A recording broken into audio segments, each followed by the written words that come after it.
everyone. Again, not my normal intro. Sorry for that. Quick warning before we get into anything.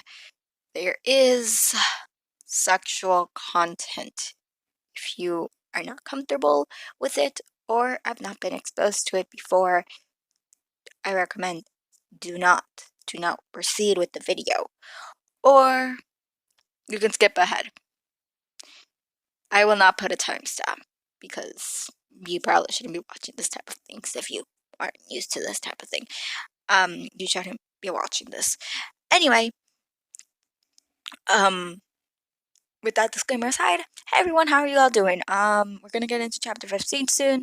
We're gonna try speed running this because we're almost done with it. We have like 1, 2, 3, 4, 5, 6, 7, 8, 9, 10 chapters before we end. And if I do 3 chapters each time, we should be done in no time. I might put the final one probably in its own video, so this way it can be a lot better. So yeah, let's start. Chapter 15, Harry's Point of View. The next day I spend time with Ron and Hermione. Then I go back to the common room. I share with Draco. I hear him moaning. My chest hurts a bit to think that Draco's fucking someone. But when I walk into the room, I see Draco rubbing himself naked on our bed. Harry, he moans. I feel myself harden and whimper a bit. Draco looks up at me and smirks. He begins to rub himself harder. Draco starts moaning my name and I start rubbing myself through my clothes. Are you gonna stand there or are you gonna join me? Draco asks, smirking. I strip down, climb onto bed. Draco pins me down, begins rubbing all over me and kissing me all over. I slide down and start sucking Draco's cock. He groans and pushes me down. I begin to suck harder, moving my tongue against him. He pulls himself out of my mouth and starts rubbing my dick against mine. He then starts kissing me and comes on me. Then I release all over myself. He collapses against me and pulls me against him so that he's cuddling me. So does this mean I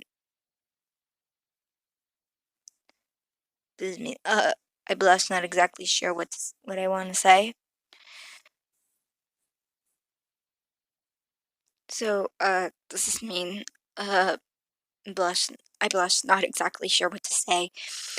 Yes, Harry, I love you. It just took me a while to see it, Draco replies, kissing my forehead. I blushed and cuddled to him more. Then we both fall asleep. Draco's point of view. I wake up and look over at Harry, who is still sleeping peacefully. I didn't move. I just wanted to watch Harry's calm, sleeping face. He was just so beautiful. How could anyone hurt him? How could I hurt him? I sighed and continued to watch him. His eyes began to stare, looking at me with sleepy eyes. Morning, Draco. Morning, Harry. How are you feeling? I reply, placing a hand on his cheek. He nuzzles my hand. I'm alright, so yeah, and this time I really mean it, out of love. I want to be with you, Harry. Harry looks at me with teary eyes. Thank you, Draco. You're welcome. I kiss him. We decide to spend the rest of our day in bed. So a few other things I wanted to mention is that I will be posting this on the same day I posted another video. So yeah, if you see 2 videos straight after another, it's because of that. I decided, hey, let's just get this out of the way now. As for a lot of people have been asking me what's been going on with the other series, Secret Romance. That one is just put on hold for a little bit till there's more chapters in it and I could just speedrun it completely. From what I heard from the author themselves, which, yes, I do have contact with, they told me that it's almost going to finish soon, probably a few more chapters, and it will be done. So, just for everyone who's reading it. But, yeah, they also told me they also have writer's block, so let's hope they get better and let's hope them the best. Chapter 16. Harry's point of view. The next day I went into the Great Hall with Draco and we sat at our respective tables. So, Harry, you spent the whole day in yours and Draco's common room. Was it good? Hermione asked with a knowing look in her eyes. I blushed. It was, Draco, he said. He loves me. Wait, so you're actually, together now? Like, together, Ron asked. I blushed some more and nodded. Yeah, he said he loved me. He said he wants to be with me. I said, grabbing some food. That's good, Harry, Hermione said. We look at Ron, who's looking at his food more thoughtfully, and for once not stuffing it with his face. He set his fork down and said, That's good. I mean, you're gonna marry the bloke and spend the rest of your days together. But if he hurts you and I'll beat him up, then I'll stick Hermione on him. Hermione hits him. Stop making me sound like a rabid dog. Though, Harry, I will hurt Draco for hurting you. We laugh and continue to eat. I look over to Draco, smiling and talking with friends. When he caught my gaze, he smiled and went back to his conversation. Draco's point of view. See, I told you that he loved him. Blaise, pay up, Patsy said, holding her hand out to Blaise. He said and handed over a few nuts and galleons. We are so proud of you, Draco. Thanks. I just hope my parents are at least a bit happier. I mean, yeah, he got pregnant, but we are in eighth year. If there was no war, then we wouldn't be in school, I said thoughtfully. They nodded, agreeing, and Pansy said, Your father had been really talking about it. My mom said that you used Harry to see if you were gay, and that you are. Everyone thinks that you do secretly love him, and it's just your parents that hate it. Everyone is saying that they're only hate it if you were not able to have an heir. I sigh. It's only my father who hates it, really. My mother is just mad that I used Harry after he helped us with the war. They nodded understandingly. I look over to Harry to see him still talking happily with his friends. A light in his eyes. I haven't seen him forever, and his smile real. I haven't seen either in a long time. I look over to Ginny, who is glaring daggers at Harry. I sighed, knowing she is probably more mad than ever after the incident. But Harry is happy now, and I intend to keep him that way. I'll do anything, I'll, and I'll do it no matter what the cost. Chapter 17. Harry's point of view. The next day we woke up cuddling in bed. I cuddled up to Draco, who hugged me tighter. So since it's Saturday, what do you want to do? I asked, nuzzling in his neck. Draco kissed my head and said, It's Hogsmeade week and we can go there if you want, or we can just stay in here. I want to stay in here, I said, cuddling into Draco. So I felt the need to pee, so I got up, went to the bathroom. I've been going like every few minutes lately. I'm sorry for Mrs. Weasley. She had to go through this so many times. Poor mothers. Giving birth to a new life is so stressful and hard. Once I'm done, I laid back down with Draco and cuddled up to him and held Draco. Draco held me close. I can't wait to tell you I can't wait till you give birth. I bet he or she will be beautiful, Draco said, rubbing at my belly. I nodded, cuddling up to him. I just want to make sure the child gets a better life than I did. Draco nodded against my head. Yeah, that would be good. Any child is better than mine. I laughed. Nah, I'm sure mine was worse. I have a Death Eater for a father that was forced to be one, Draco says. I have no father, lived with people who didn't want me, and I was forced to learn to kill a man who wanted to kill me, I said. Draco's point of view. Shit, I forgot he was abused. I'm sorry, Harry, but you want it now, I said, kissing his nose. Harry again kissed my nose, then giggled. I love you, he said, I said, kissing his lip. I love you too, he mumbled, cuddling closer to me.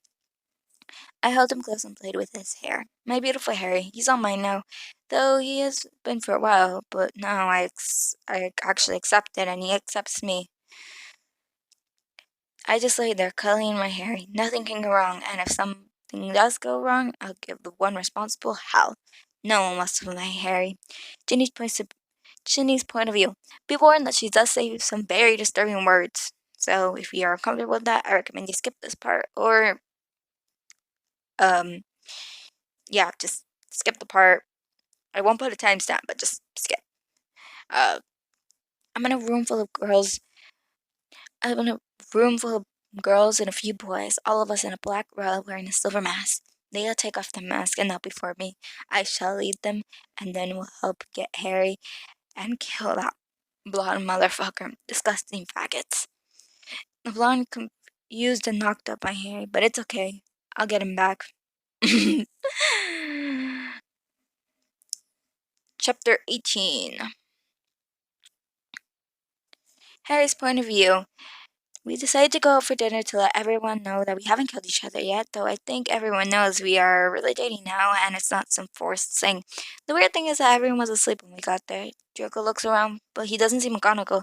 He tells me to go back to our common room quickly and wait as he looks for her. I walk up to her room, but then as I go to the door, I feel a sharp, painful force hit me from behind. I scream and it stops. I look around to see a girl wearing a shiny silver mask and black robes to cover her. All I can see of her is her mask and the bottom parts of her face. She moves to strike again, and I see the flash of red hair. I quickly grab my wand and say, Laptus Pungus. She flew back into the wall, cracking it a bit. Her head flew up, and then I could see bright red hair. Ginny, she rips her mask off.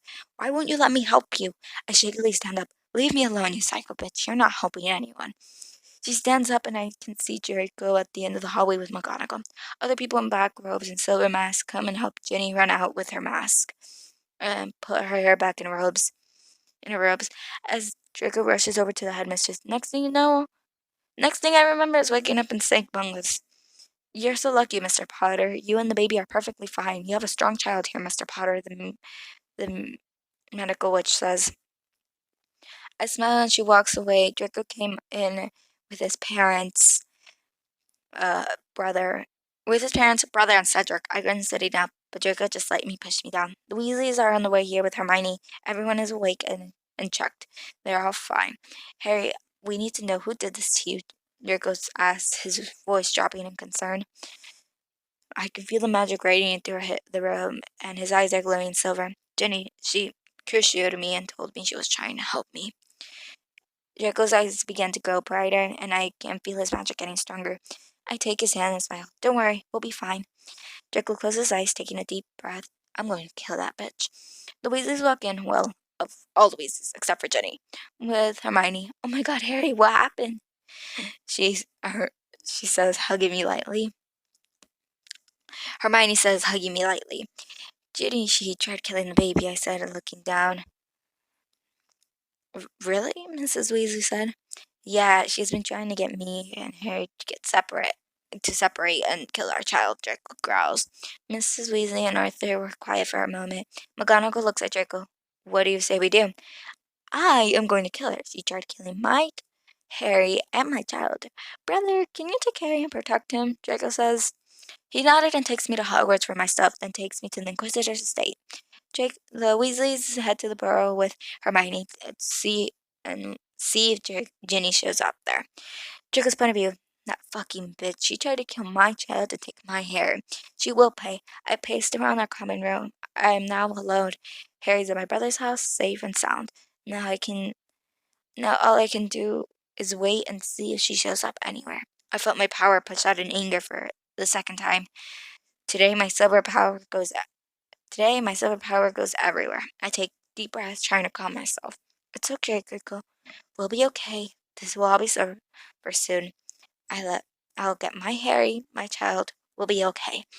Ginny's point of view. Me and my followers took over Voldemort's house. We're all in our uniforms. I walk down the line, burning a line into their forearms. You all remember how the Dark Knight works. This is going to work the exact same way.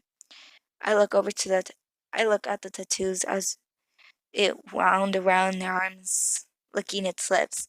They all look over at the lions running the fires over it. I hope you all like them again. The Inquisitor's point of view. I took my brother's fiance as Cedric shows him around. I sigh and walk into my room. Cedric comes into our room. I smile and hug him. I smile and hug him to me. I showed Harry around and took him to the guest room. Cedric says, cuddling into me. I lay us down. Ugh, I forgot to tell Draco that you're pregnant. He needs to know he's going to be an uncle. Cedric laughs. It's okay. I'll tell him once we're done with Jenny. I nod and we drift off to sleep. That's it. So hope you guys all enjoyed. I'll see you next. I'll see you in the next video. Yeah, I don't really have that much to say this time.